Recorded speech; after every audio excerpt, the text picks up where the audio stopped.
오늘 고린도전서 2장 10절부터 16절까지 말씀을 통해서 우리는 하나님의 영을 받았다, 이 제목으로 하나님 말씀을 함께 나누기를 원합니다. 오늘은 예수님께서 부활하시고 승천하신 이후에 이제 그 120명의 성도들이, 제자들이 성령 받은 것, 오순절 성령 강림을 우리가 기뻐하고 기념하고, 또 우리 또한 성령을 사모하기를 하는 마음으로 성령 강림절로 지킵니다. 미국에 아주 유명한 사람 있지 않습니까? 시력과 청력을 모두 잃었지만 장애를 극복한 대표적인 인물로, 헌신적인 선생님에게 교육받아서 작가와 강연가로 그렇게 활동하면서 세계에 큰 영향을 끼친 미국의 여성 작가 헬런 켈러를 여러분 아실 겁니다. 헬런 켈러는 1880년 미국 엘라베마에서 태어났습니다. 생후 19개월 무렵에 이제 한 돌이 지나고 좀 지났을 때 2살이 되기 전에, 당시에는 정확히 무엇인지 알 수 없는 아주 열병을 앓았는데 그 이후에 시력과 청력을 다 잃었죠. 헬렌 켈러는 보고 들을 수 없었기 때문에 세상과 소통하는 법을 알지 못했고, 그저 내면의 답답함과 분노를 거친 몸짓으로 쏟아낼 뿐입니다. 헬렌 켈러는 헬런 켈러에게 세상은 만져지긴 하지만 이게 무엇인지 이해할 수 없는 거대하고 두려운 감옥과도 같은 거예요. 우리는 익숙하게 사용하는 것이지만 그거를 보지 못했고, 어려서부터 보지 못했고 듣지 못했기 때문에, 설명도 듣지 못하기 때문에 이것이 무엇인지를 알 수가 없죠. 그래서 두려워하는 거예요. 그래서 이런 헬런 켈러를 위해서 그녀의 부모님은 한 가정교사를 찾게 되었고, 그렇게 찾은 사람이 앤 설리번이라고 하는 아주 헌신적인 선생님이었습니다. 헬런 켈러와 앤 설리번 선생님 사이에 있었던 아주 유명한 일화를 여러분 알 겁니다. 보지도 듣지도 못하는 사람을 가르친다는 것은 불가능에 가까운, 몹시 어려운 일입니다. 그래서 이 설리번 선생님 이전에 이미 여러 선생님들이 헬렌 켈러를 가르치기 위해서 찾아왔지만 다들 포기하고 돌아갔습니다. 하지만 설리번 선생님은 포기하지 않고 헬렌 켈러를 가르치기로 했습니다. 참 어려웠죠. 설리번 선생님은 낙심하지 않고 끊임없이 헬런 켈러의 손바닥에 이제 글씨를 적어주면서 세상의 사물과 이름을 연결시켜 주려고 애를 쓴 거예요. 듣지 못하지만 손바닥에 글을 쓰면서 이것이 무엇이다라는 것을 계속해서 인식시켜 주려고 애를 썼습니다. 하지만 여러분, 보지 못하고 듣지 못하는데 손바닥에 무엇을 써준다고 그것을 다 알 수 있겠습니까? 이게 쉬운 일이 아니에요. 영적인 소통의 통로가 닫혀있던 헬런 켈러에게 그것은 그저 의미 없는 촉각에 불과한 겁니다. 설리번 선생님의 말소리가 들리지 않아요. 손바닥에 무엇을 써줍니다. 우리로 치면 기억, 니은, 디귿, 리을 써주면서 이거 기억이야, 기억이야, 아무리 얘기를 해줘도 듣지 못하는데 어떻게 알겠어요? 답답하지요. 하지만 포기하지 않았죠. 그래서 1887년 설리번 선생님은 헬런 켈러의 손바닥에 이제 글자를 써줍니다. 영어로 써주지 않습니까? 철자를 써주는 방식으로 언어를 가르치기 시작했는데 아주 역사적인 전환점이 있었고, 그 이야기가 아주 유명한 일화가 되었잖아요. 설리번 선생님은 헬런 켈러를 데리고 이 물이라는 것을 가르쳐주기 위해서 마당에 있는 펌프로 데려갔습니다. 옛날에 우리 시골에 다 있었잖아요. 동네마다 손으로 이렇게 물을 퍼내는 펌프, 거기에 데려갔습니다. 이 펌프질을 해서 차가운 물이 나올 때 헬런 켈러의 손을 거기에 데려간 겁니다. 물이 나오는 곳에 손을 대고 다른 쪽 손은 끌고 가서 거기다가 설리번 선생님이 글자를 씁니다. water, water, water라는 글자를 막 그렇게 처절하게 새겨 넣었습니다. 그리고 그 순간 헬런 켈러의 뇌리에 거대한 그런 번개가 치듯이 하나의 깨달음이 깨달아지는 겁니다. 아, 이게 물이라는 거구나, 물은 이렇게 쓰는 거구나. 그걸 그때 깨달은 거예요. 자신의 손등을 적시는 이 차가운 액체와 손바닥에 새겨지는 이 기호가 연결되어 있다라는 사실, 언어를 그때 깨달은 겁니다. 언어.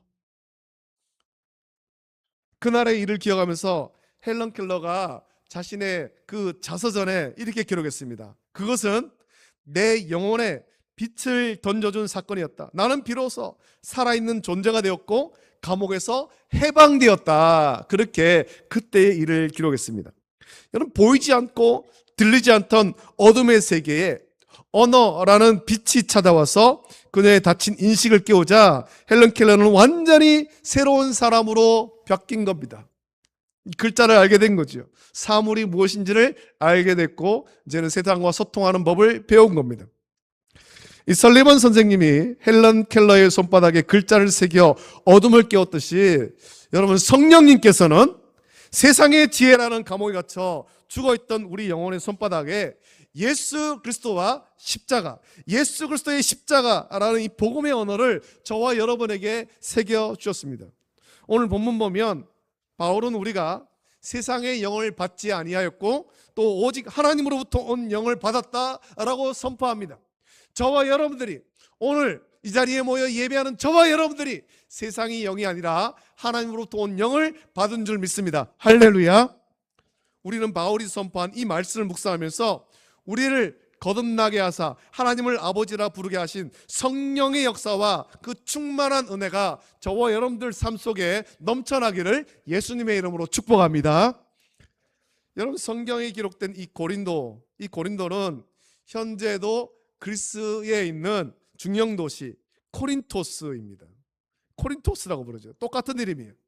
그리스 남부 펠로폰네소스 반도와 그리스 본토를 연결하는 좁은 그런 지역에 위치해서 바울 당시에는 로마 제국 안에서 아주 중요한 국제 도시였습니다. 무역항이 있었죠.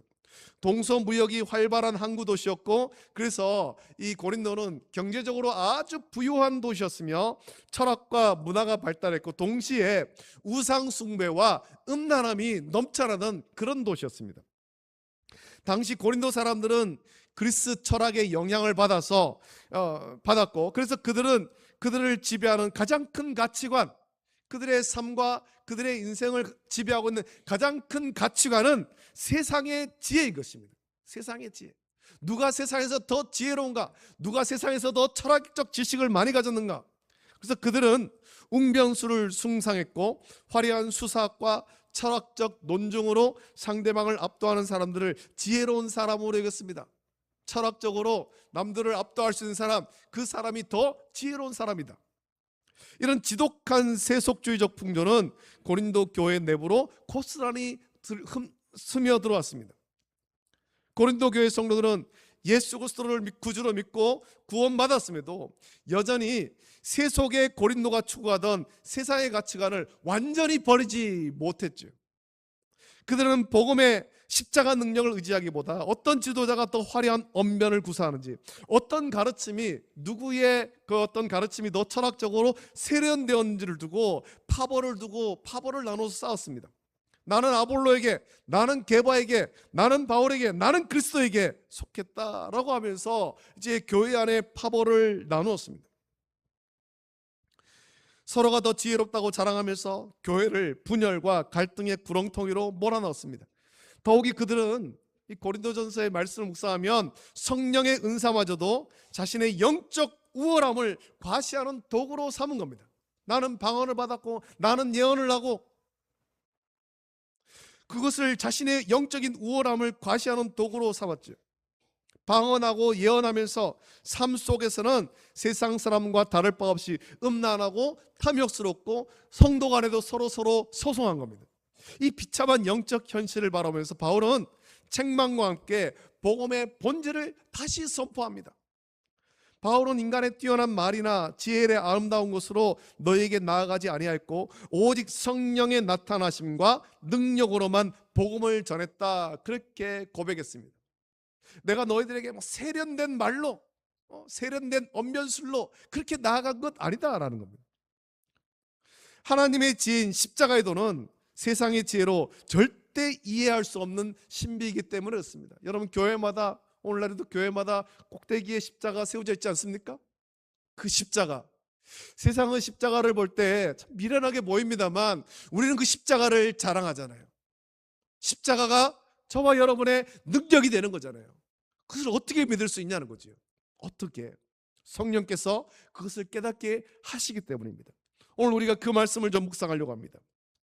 여러분, 고린도 교회가 겪고 있던 모든 분열과 도덕적 타락의 근본 원인은 그들에게 지식이 부족해서가 아닙니다.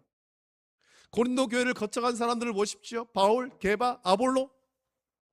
당대에 참 훌륭한 어떤 사역자들이 고린도 교회를 거쳐갔고 그들에게 배웠습니다. 그들은 어떤 영적인 지혜가 분명히 있습니다. 그들이 지식이 부족해서가 아니라 하나님의 영을 받았음에도 불구하고 여전히 그들이 세상의 영을 따르고 영적인 분별력을 잃어버린 채 육신에 속한 자로 살고 있기 때문에 교회 안에서 하나님의 사랑으로, 그리스도의 사랑으로 온 교회가 온전히 하나 되지 못하고 분열하고 다투고 음란한 일이 있고 서로 간에 소송하는 그런 일들이 생기는 거죠. 여러분, 오늘 세상에서 가장 중요한 가치는 무엇입니까? 세상이 중요하게 여기는 가치, 어떻게 하면 남들보다 더 부유해질 수 있는 거 아닙니까? 어떻게 하면 남보다 더 많이 가지는 거 아닙니까? 어떻게 하면 남보다 좀 여유롭게 사는가가 오늘 세상의 가장 중요한 가치가 되어버린 거예요. 오늘날의 교회 역시 거대한 물질주의와 또 상대주의, 이기주의, 그리고 여러분 오늘날 세상은 또 인공지능과 첨단 과학이 지배하는 세상 속에 이 교회가 존재하고 있습니다. 현대사회는 인간의 이성과 물질적 풍요, 효율성과 성공신화를 최고의 그런 어떤 지혜로 숭상하는 거예요. 효율적이어야 된다. 안타깝게도 이런 세상의 가치관은 오늘날의 교회 안에도 깊숙하게 스며들어 왔습니다. 교회의 부흥을 성령의 역사보다는 세상의 어떤 마케팅 기법과 경영학적인 논리로 설명하려고 하고, 성도들의 신앙 기준을 십자가에 대한 헌신과 순종보다는 세상에서 거둔 물질적인 성공과 사회적 지위로 평가하려는 유혹에 끊임없이 노출되어 있는 거예요. 오늘 말씀을 묵상하면서 우리가 회복해야 될 본질은 교회가 세상과 구별되는 유일한 정체성이 오직 우리 안에 거하시는 하나님의 영에 있다라는 사실을 저와 여러분들이 겸손히 인정해야 되는 것입니다. 세상의 지혜와 프로그램으로는 인간을 근본적으로 변화시킬 수 없고 교회를 교회답게 세울 수가 없는 거예요. 교회에서 뭐 여러 가지 어떤 프로그램을 하지만 그 프로그램이 우리를 변화시키는 것이 아닙니다. 우리를 하나님의 사람으로, 예수님의 제자로 변화시키는 것은 오직 성령이 우리에게 임하실 때, 성령 우리 안에서 역사하실 때 저와 여러분들이 변화되는 것입니다. 할렐루야. 여러분, 고린도 교회가 세상의 자랑을 버리고 오직 십자가의 도를 성령 안에서 붙잡아야 했듯이 오늘날의 교회 역시 인간의 어떤 수단과 자랑을 내려놓고 성령의 전적인 통치와 조명하심에 겸손하게 무릎을 꿇어야 됩니다. 창세기 2장 7절 말씀 보면, 오늘 말씀을 묵상하기 위해서 창세기의 말씀을 좀 언급해야 되는데, 창세기 2장 7절 보면 여호와 하나님이 땅의 흙으로 사람을 지으시고 생기를 그 코에 불어넣으시니 사람이 생명이 되니라 라고 말씀합니다. 하나님께서 인간을 이토록 특별한 영적인 존재로 창조하신 목적은 단 하나지요. 그것은 영이신 하나님과 온전하고 친밀한 사랑의 교제를 나누기 위해서입니다. 물론 세상 모든 만물이 하나님을 찬송하고 그렇게 합니다만, 특별히 하나님의 형상과 하나님의 모양대로 지음받은 사람과 하나님이 영적으로 아름다운 교제를 나누기를 원하신 것입니다. 그래서 요한복음 4장 24절에서 예수님은 사마리아 수가성 여인에게 중요한 말씀을 하지 않습니까? 하나님은 영이시니 예배하는 자가 영과 진리로 예배할지니라. 오늘 우리가 예배할 때 영과 진리로 예배해야 되는 겁니다. 우리 하나님은 영이시기 때문에 물질이나 육체적인 조건만으로 그분과 교통할 수가 없는 겁니다. 그래서 우리는 예배할 때 우리 몸이 예배당에 나와 있다고 온전한 예배가 되는 것이 아니라 이 시간에 예배할 때 마음과 뜻과 힘과 정성을 다해서 영과 진리로 예배해야 되는 거예요. 우리가 예배하기 전에 그것을 위해서 간절히 기도하잖아요. 영과 진리로 하나님을 예배하기를 원합니다. 그것이 그저 상투적으로 하는 기도가 되어서는 안 됩니다. 여러분, 그런 기도할 때 정말 간절한 마음으로, 하나님, 이 시간에 내가 영과 진리로 하나님을 예배하기를 원합니다. 내 마음과 뜻과 힘과 정성 다해서 하나님을 온전히 예배하기를 원합니다. 간절히 기도해야 되는 겁니다. 하나님은 그렇게 예배하는 자를 찾고 계십니다. 하나님은 우리 인간이 하나님의 성품을 닮아서 하나님 뜻을 알아차리고 발견하고 하나님의 사랑에 자발적으로 반응하여서 온 우주 가운데 하나님의 영광을 대리하는 영적 파트너가 되기를 원하시는 것입니다. 그래서 하나님 창조한 모든 세계를 사람에게 주시면서 생육하고 번성하여 정복하고 다스리라고 하신 거잖아요.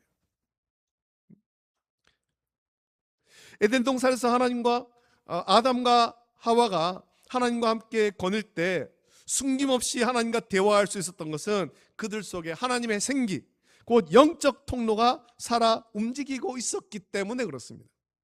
인간은 하나님의 영 안에서 하나님과 연결되어 있을 때만 진정한 행복과 안식, 그리고 존재의 의미를 발견하도록 지음받은 거룩한 존재예요. 하나님의 형상과 하나님의 모양대로 창조된 겁니다.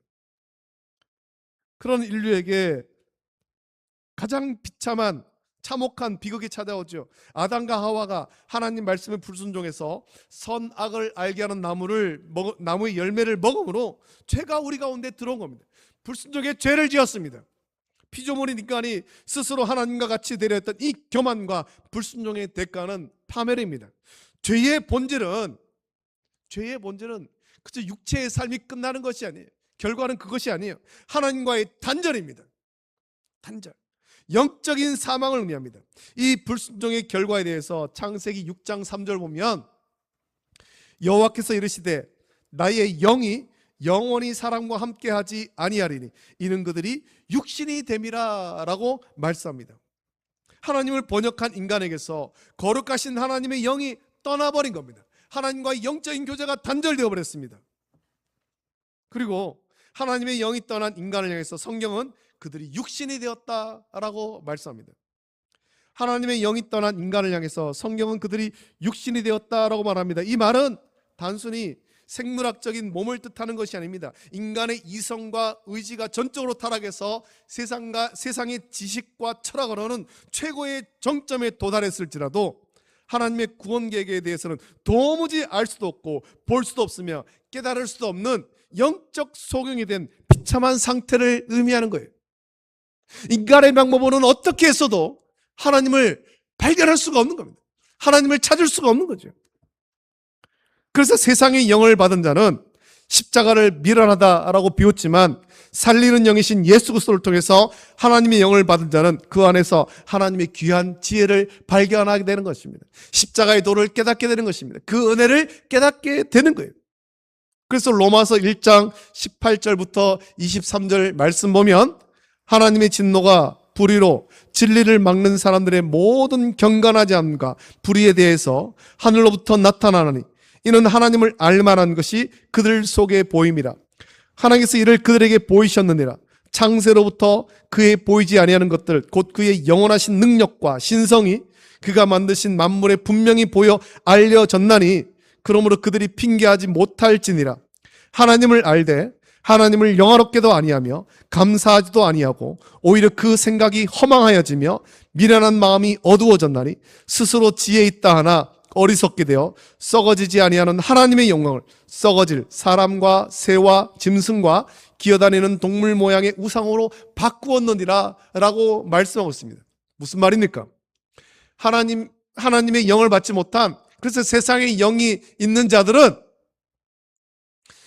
하나님이 창조하신 세상 만물을 보면서 하나님을 찾아야 되는데, 하나님을 경배해야 되는데 그렇지 않고 그 마음이 어두워지고 생각이 허망해져서 헛되고 망령된 일을 한다라는 거죠. 우상을 섬긴다라는 겁니다. 영적으로 사망해서 영으로이신 하나님을 경배하지도 찾지도 않고 오히려 생각이 허망해지고 미련한 마음이 어두워져서 헛되고 망령된 우상을 만들고 그것을 경배하는 것으로 영적인 공허함을 채운다는 겁니다. 이 헛된 우상이 무엇입니까? 그저 돌과 나무와 금과 은으로 어떤 형상을 만들고 거기에 절하는 것, 그것만 말하는 것 아닙니다. 우리의 마음을 전적으로 하나님께 드려야 되는데 그렇지 않고 헛된 것으로 돌리는 거죠. 재물에 마음이 쫓기는 사람, 혹은 자녀에게, 세상의 명예와 권력에게, 그것이 다 우상인 것입니다. 우상. 영적인 존재인 인간이 하나님의 영으로 채워지지 않으면 여전히 죄의 지배 아래 있어서 생각이 허망하고 심령이 미련하며 그 빈자리는 반드시 세상의 가치관과 사탄이 심어놓은 탐욕과 두려움이라는 악한 영적 세력에 의해서 장악당하게 되는 것입니다. 고린도 교회 성도들이 세상의 자랑과 파벌 싸움에 휘둘렸던 이유도 그들이 일시적으로 죄의 영향력 아래 굴복하여서 육신의 소욕을 따르고 있기 때문에 그렇습니다. 하나님의 영을 따라야 되는데 그들이 여전히 세상의 영을 따르면서 육신의 소욕을 따라가는 거죠. 이처럼 소망 없는 육신이 되어서 죄와 사망의 건너에서 신음하던 우리를 위해서 하나님께서는 독생하신 외아들 예수 그리스도를 우리 가운데 보내주신 것입니다. 고린도전서 15장 45절 말씀처럼 첫사람 아담은 생명이 되었다 함과 같이 마지막 아담은 살리는 영이 되셨습니다.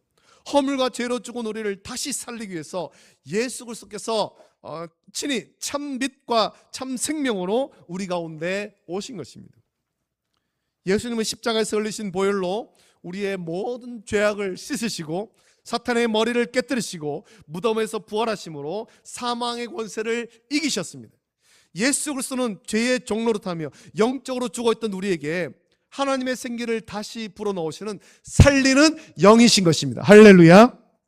오직 예수님을 구주로 믿고 영접할 때 죽었던 우리의 영혼이 살아나고 떠나갔던 하나님의 영이 우리 안에 다시 찾아와서 영원히 거하시는 성령의 역사가 시작되는 줄로 믿습니다. 그래서 예수님께서 이 땅에 오실 때 예수님의 이름에 대해서 임마누엘, 하나님께서 자기 백성과 함께 하신다. 마태복음 마지막 말씀에서 내가 너희와 영원히 함께 하겠다 말씀하지 않습니까? 이제 바울은 오늘 본문 11절을 통해서 이 성령의 역사가 왜 우리에게 절대적인지를 인간의 깊은 내면을 비유로 들어서 설명합니다. 한 사람의 깊은 속마음과 생각, 남에게 말하지 못하는 은밀한 계획은 그 사람 속에 있는 그 자신의 영 외에는 누구도 알 수가 없습니다. 아무리 가까운 부모나 부모 자식 사이라 할지라도 또 부부나 부모 자식 사이라 할지라도 상대방의 마음 중심을 온전히 깨뜨려 볼 수는 없습니다. 상대방을 보면서 마음에 어떤 근심이 있는지, 요즘에 어떤 걱정이 있지요, 어떤 무슨 일이 있지요, 대충은 알 수 있지만 그 깊은 생각을 알지 못한다라는 거지. 마찬가지로 창조주 하나님의 깊은 경륜과 지혜, 또 하나님의 구원 계획과 우리를 향하신 사랑의 마음은 피조물의 유한한 지성과 세상의 철학으로는 절대 깨달을 수가 없습니다. 거기에 도달할 수가 없습니다. 십자가의 은혜를 깨달을 수 없다라는 것이죠. 오직 하나님의 깊은 것까지 통달하신 하나님의 영, 즉 성령님 외에는 아무도 하나님의 일을 알 수가 없습니다. 여러분에게 주의를 하나 줘야 될 것인데, 여러분들도 보셨는지 모르겠습니다. 최근에 그 연예인 중에 박진영이라는 분이 있습니다. 그분이 혼자서 성경을 읽으면서 깨달았다고 하면서 그렇게 자기들끼리 모여서 예배하고 있습니다. 거기에 모이는 사람들이 많습니다. 어떤 사람들은 그 사람들의 영상을 보면서 야, 성경을 정말 잘 아는구나 하면서 따라가는 사람들이 있어요. 그러나 그것이 아닙니다. 바울이 말하잖아요. 성경을 많이 읽는다고 깨닫는 것이 아니라 성령께서 우리에게 조명하셔서 하나님의 깊은 뜻을 깨닫게 하시는 것입니다. 할렐루야. 성령을 의지해야 되지요. 성령을 의지해야 되지요. 하나님의 영, 성령 외에는 아무도 하나님의 일을 알 수가 없습니다. 성령님이 조명하시는 거예요. 그래서 고린도전서 1장 22절부터 25절 보면 유대인은 표적을 구하고 헬라인은 지혜를 찾으나 우리는 십자가에 못 박힌 그리스도를 전하니 유대인에게는 거리끼는 것이요 이방인에게는 미련한 것이로되 오직 부르심을 받은 자들에게는 유대인이나 헬라인이나 그리스도는 하나님의 능력이요 하나님의 지혜니라. 하나님의 어리석음이 사람보다 지혜롭고 하나님의 약하심이 사람보다 강하니라 라고 말씀합니다. 십자가에 못 박힌 예수 그리스도께서 왜 우리의 구주가 되시는지 세상은 이해할 수가 없는 거예요. 그 당시에, 바울 당시에 그 십자가는 참 미련하고 저주받은 것이고 부끄러운 것이잖아요. 십자가에 못 박힌 사람, 나무에 달린 자마다 저주를 받을지니라. 구약 성경에도 나오는 말씀이잖아요. 그래서 참 미련한 것으로 보지만 하나님께서는 그 세상이 미련하게 보는 그것을 통해서 예수님이 십자가에 박혀 보혈을 흘려 죽으심으로 저와 여러분들을 사망에서 생명으로 인도하신 것입니다. 할렐루야.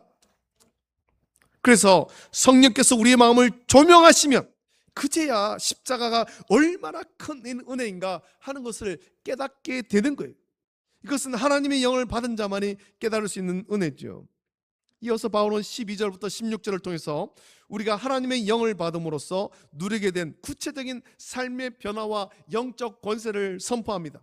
성령을 받은 사람은 비로소 죄의 종로로 타던 비참한 상태에서 벗어나서 하나님이 그리스도 안에서 우리에게 거저 주시는 구원의 감격과 영원한 하나님의 나라의 기업을 영적으로 깨닫고 누리게 되는 것입니다. 반면에 14절에 등장하는 육에 속한 사람, 즉 성령을 받지 못하고 또 세상의 이성과 본성만으로 살아가는 사람은 하나님의 성령의 일들을 여전히 미련하게 여깁니다. 육에 속한 사람은 세상 기준으로 실패하거나 타락한 자가 아니라 아무리 많이 배우고 도덕적 어떤 고결함을 가졌을지라도 성령이 없다면 십자가를 미련하게 볼 수 없는 한계를 지닌 것입니다. 왜냐하면 이런 영적인 일들은 오직 성령 안에서만 영적으로 분별되기 때문에 그렇습니다. 여러분, 세상의 지혜로 볼 때 우리가 이 주일, 다른 사람들은 안식하고 다른 사람은 쉬어야 되는 이날 교회에 모여서 예배하는 것 미련하게 보는 겁니다. 새벽마다 교회 나와서 예배하는 것 미련하게 봅니다. 수요일에 나와서 예배하는 것 미련하게 보는 거예요. 아니, 그 시간에 밖에 가서 일을 하면 얼마를 더 버는데, 그 시간에 잠을 자면 좀 피로를 풀 수 있는데 왜 나가느냐. 왜? 여러분, 우리도 교회 왔지만 피곤해서 예배 시간에 졸 수도 있잖아요. 세상 사람들 그걸 보면서 피곤하면 집에 가자지 왜 교회에서 그렇게 꾸벅꾸벅 졸고 있냐, 미련하게. 그렇게 생각할 수 있어요. 그럼 우리가 왜 교회 나옵니까? 왜 예배합니까? 성령을 통해서 그 은혜를 깨달았기 때문에, 그 은혜를 깨달았기 때문에 육체가 피곤하지만, 몸이 피곤하지만 하나님을 예배하는 기쁨을 누리기 위해서 나오는 거잖아요. 나오는 거. 세상은 이것을 알 수가 없습니다. 성령께서 깨닫게 하시는 거예요. 그래서 하나님의 영을 받은 신령한 사람은 모든 것을 분별하나 자기는 아무에게도 판단을 받지 않습니다. 신령한 자는 세상의 기준, 세상의 성공과 세상의 부와 세상의 학벌에 의해서 그 가치가 평가절하되거나 심판받지 않는 천국 시민의 존귀함을 가졌다라는 겁니다. 세상은 미련하게 보지만 여러분, 우리 안에는 놀라운 신분이 있잖아요. 우리는 하나님 나라의 백성이 된 것입니다. 영적인 사람은, 하나님의 영을 받은 사람은 세상의 기준과 가치관에 의해서 좌우되는 존재가 아니라 하나님의 절대적인 진리의 말씀과 성령의 인도하심을 따라서 살아가기 때문에 그런 것입니다. 세상을 소망하는 것이 아니라 영원한 하나님 나라를 소망하는 거예요. 바울은 놀라운 선언의 정점을 16절에서 이렇게 말합니다. 누가 주의 마음을 알아서 주를 가르치겠느냐? 그러나 우리가 그리스도의 마음을 가졌느니라 라고 말합니다.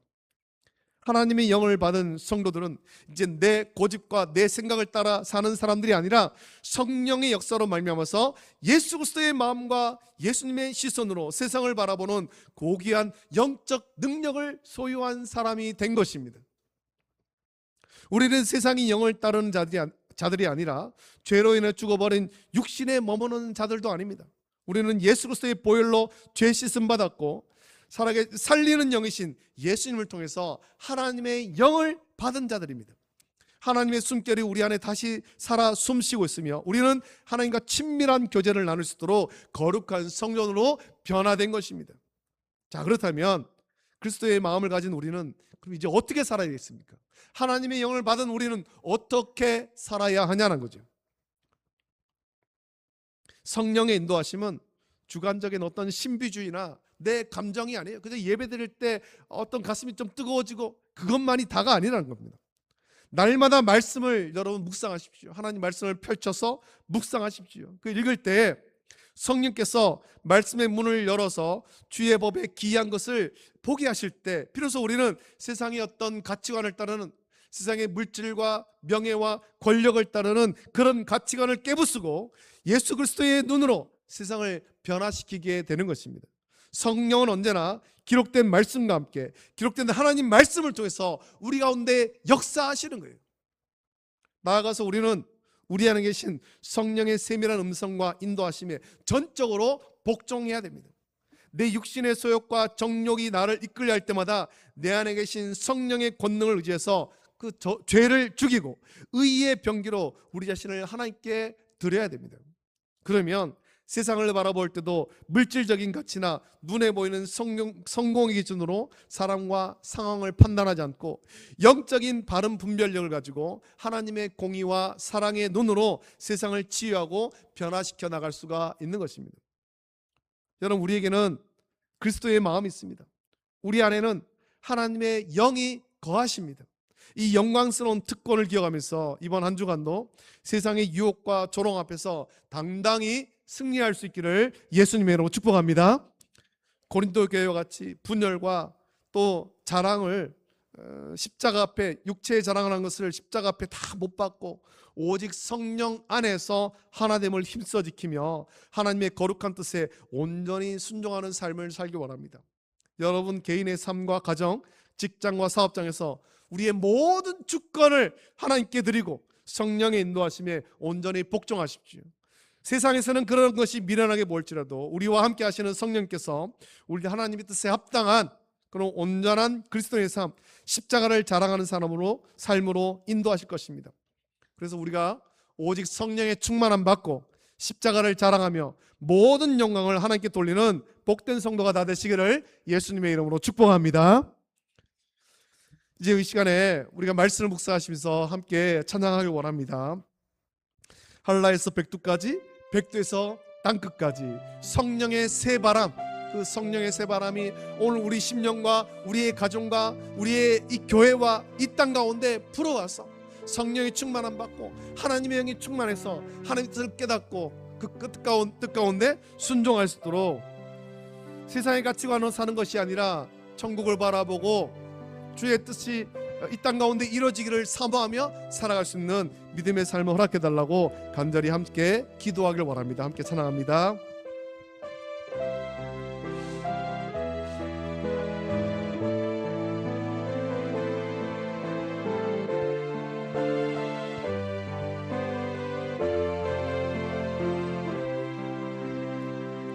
이 땅의 동과 서남과 가득한 죄악 용서하소서. 모든 우상들은 무너지고 주님만 높이는 나라 되게 하소서. 이 땅에 지친 모든 영혼, 이 땅에 지친 모든 영혼, 예수 사랑 알게 하소서. 저들의 아픔 나눔 신분 주님의 보혈 이 땅 지명하소서. 성령의 새바람, 성령의 새바람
땅 주 교회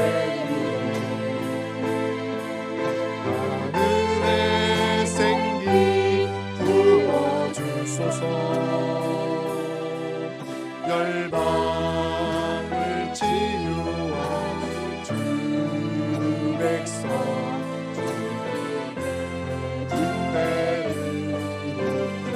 고백합니다. 성령의 새바람, 성령의 새바람 이 땅에 불어오소서.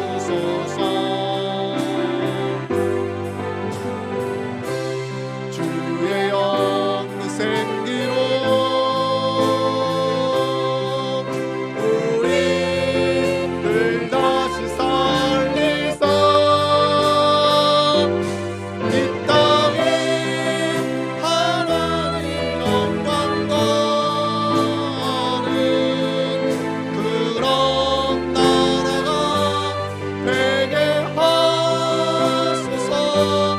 열방에 하나님 영광 비추는 그런 나라가 되게 하소서. 자, 함께 기도하길 원합니다. 우리는 세상의 영을 받은 자가 아니라 하나님의 영을 받은 자입니다. 여러분 기억하기를 원합니다. 하나님의 영을 받은 자는 세상의 가치관대로 사는 것이 아니라 천국을 사모하고 하나님의 뜻을 따라서 순종하는 자입니다. 우리 안에 내주하시는 성령의 역사에 복종하는 것입니다. 우리가 지금까지 세상의 어떤 가치관을 따라서 살아온 것이 있다면 이 시간에 회개하고 이제 우리가 변화되어서 하나님의 영이 충만하여서 하나님의 뜻을 분별하고 우리 안에 내주하신 성령의 인도하심에 복종하는 삶을 살게 하여 주시옵소서. 하나님 기뻐하시는 온전한 그리스도의 삶을 살길 원합니다. 그래서 우리가 하나님의 영이 충만하여서 하나님의 뜻대로 말씀에 순종하여 세상을 변화시켜 나갈 수 있도록 은혜를 부어달라고 같이 기도하시기를 원합니다. 이전에 간절하게 기도할 때 우리 주님 한번 크게 부르짖고 합심하여서 함께 기도합니다. 주여, 거룩하신 아버지 하나님, 사랑과 은혜를 감사합니다.